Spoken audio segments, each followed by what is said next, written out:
Ce que disent les scientifiques aujourd'hui, c'est que le bonheur vient pour 50% à peu près de la génétique, c'est-à-dire de nos gènes, de notre atavisme, de notre héritage, à 50%. 40% vient de ce qu'on va faire. Les choix de vie, le sens qu'on va donner à notre vie, nos engagements, les rencontres qu'on va faire, est-ce qu'on va être heureux dans son activité, est-ce qu'on va être en bonne santé. Il y a tout un certain nombre de paramètres qui vont être déterminants.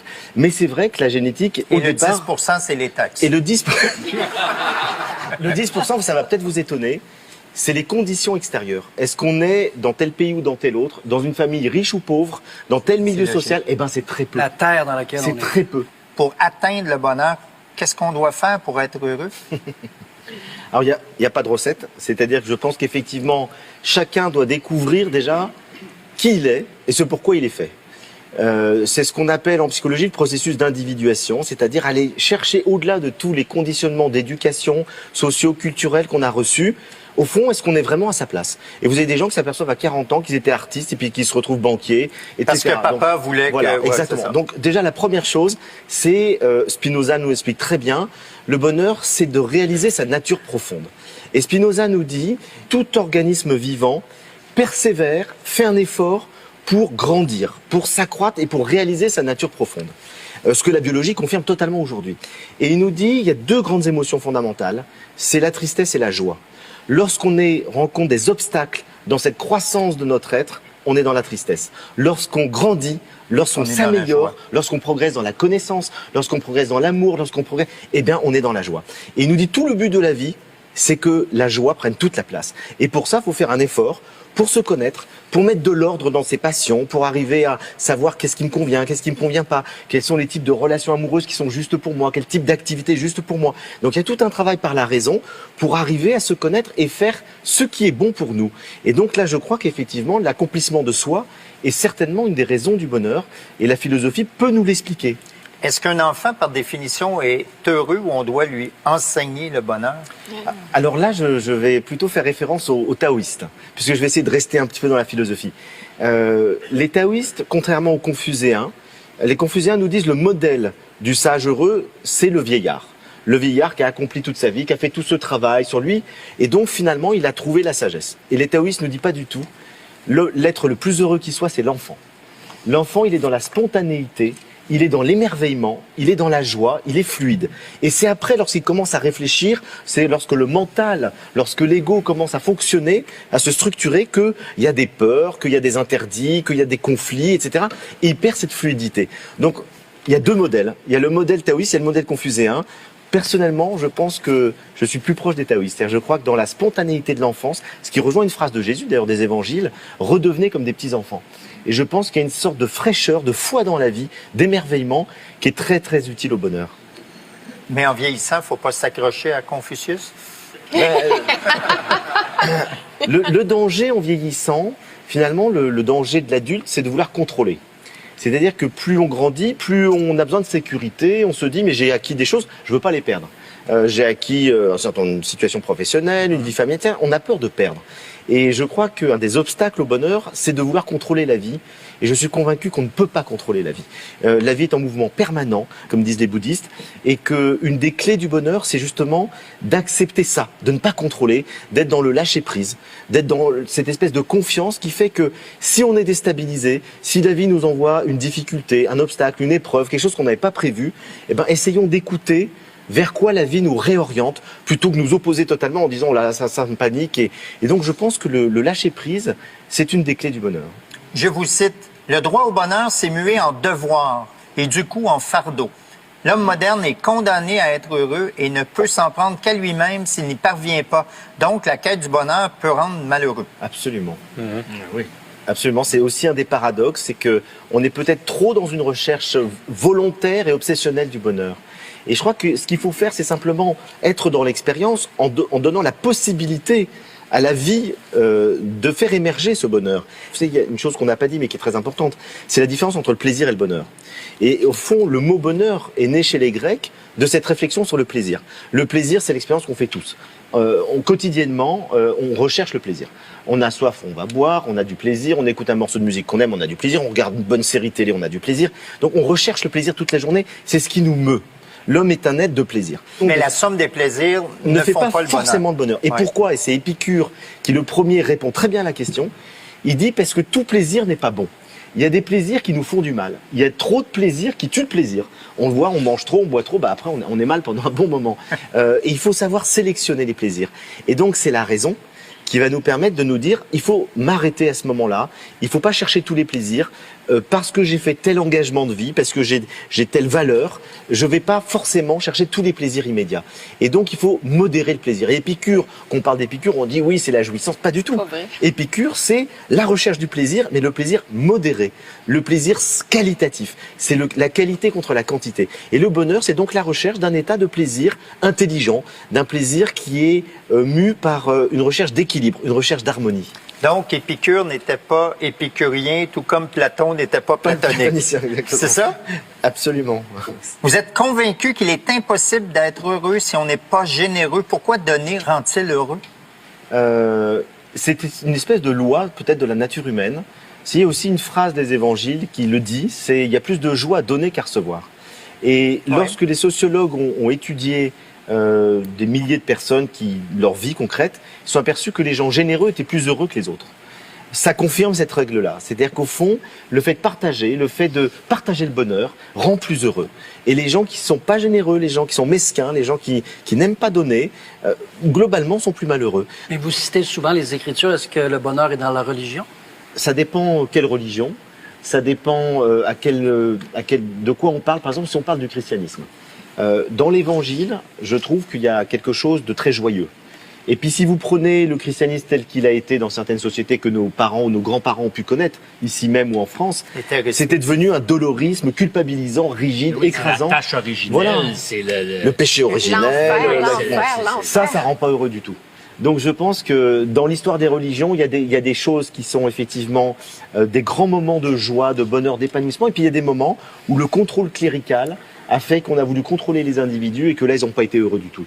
Cela dit, il y a eu des enquêtes aux États-Unis qui ont montré que les gens croyants, qui mettent vraiment leur foi en pratique dans la vie, sont globalement plus heureux que les autres. Et je pense que la raison est très simple, c'est qu'ils ont confiance dans la vie. C'est que ça aide de croire en Dieu. Donc c'est un élément qui peut être utile. C'est peut-être aussi que ça a calmé une angoisse existentielle. Absolument. Telle, si je ne veux pas juger aucunement, mais que ça vient de calmer quelque chose, j'ai plus de place au bonheur, peut-être. Mais ça peut éviter de se poser des questions sur soi aussi. Alors le bonheur n'est pas là forcément la valeur suprême. Il y a un travail à faire. C'est-à-dire que le bonheur c'est une chose. Moi je suis pas sûr que ce soit la chose la plus importante sur Terre. Qu'est-ce que c'est? Peut-être l'amour. Parce que le bonheur et le malheur aussi. Voilà, parce que on peut. Non, mais c'est vrai. On peut donner sa vie par amour et donc renoncer au bonheur. Et on peut la perdre. On peut faire des sacrifices. On peut renoncer à des choses pour aider les autres. J'ai travaillé moi en Inde pendant 6 mois chez Mère Teresa dans une léproserie. Et je voyais des religieuses qui avaient consacré leur vie aux autres. Elles avaient un certain bonheur à donner, mais elles avaient beaucoup de difficultés. Elles vivaient des souffrances aussi. Je me disais, c'est peut-être une vie quand même assez admirable. Vous êtes convaincu que l'avenir du monde ne passera pas par le retour aux religieux, mais par l'épanouissement d'une spiritualité universelle détachée des traditions particulières. Quelle distinction vous faites entre la religion et la spiritualité? Je crois que la religion, c'est quelque chose de collectif. La religion, c'est une dimension culturelle. Dans l'histoire de l'humanité, il n'y a pas de peuple sans religion, puisque la religion, c'est ce qui unit des individus à travers la croyance partagée, les rituels partagés, en quelque chose qui les dépasse, en un invisible. Et il se trouve que les êtres humains ont besoin de ça. Donc, toutes les religions créent du lien social.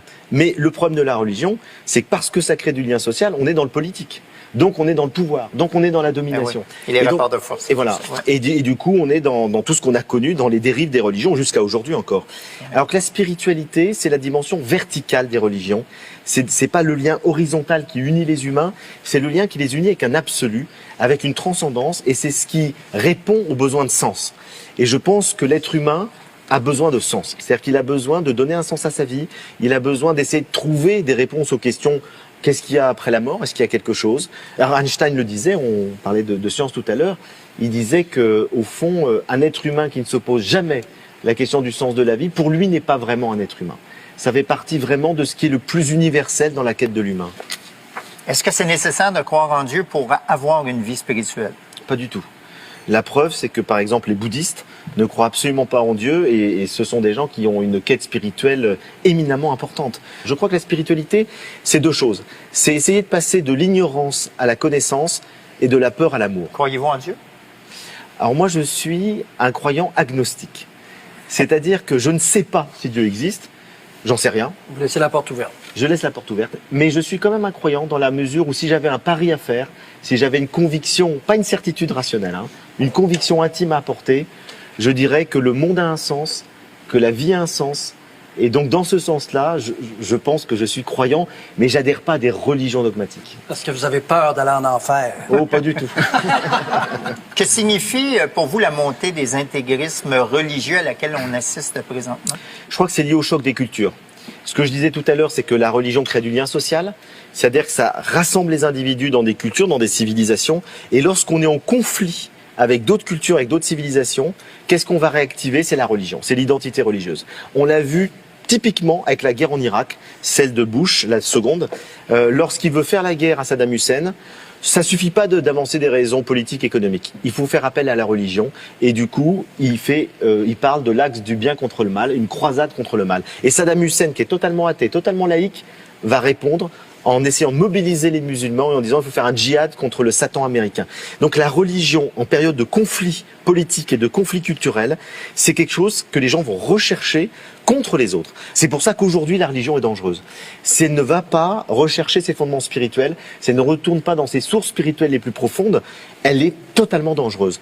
Et à mon avis, la seule chose qui peut sauver, par exemple, l'islam de l'islamisme, du fanatisme, c'est que les musulmans redécouvrent un islam spirituel très profond. Ils ont des mystiques extraordinaires, Attar, Soufi, Ibn Arabi, Rumi, qui nous parlent d'une spiritualité universelle de l'amour. C'est en allant retrouver ces sources spirituelles qui vont sortir de l'islamisme, qui est une maladie politique de l'islam. Frédéric Lenoir, vous avez écrit que vous êtes mal à l'aise quand on vous pose la question « Êtes-vous heureux sur un plateau de télévision ?» Pourquoi? Parce que je trouve que la question du bonheur renvoie à tout un ensemble de choses. Je disais tout à l'heure, c'est un équilibre. Et donc, on peut être à un moment donné présent, tendu sur un plateau de télévision, avoir mal digéré, etc. Et donc, être dans un état où la satisfaction n'est pas totalement là. Mais ça n'empêche pas qu'on peut être dans un état global dans sa vie, heureux ou malheureux. Donc si je dois vous répondre, je vous dirais que je suis globalement heureux dans ma vie. Je ne l'ai pas toujours été, donc il y a quelque chose qui a évolué, et qu'en plus je suis heureux d'être là, ce qui n'est pas toujours le cas.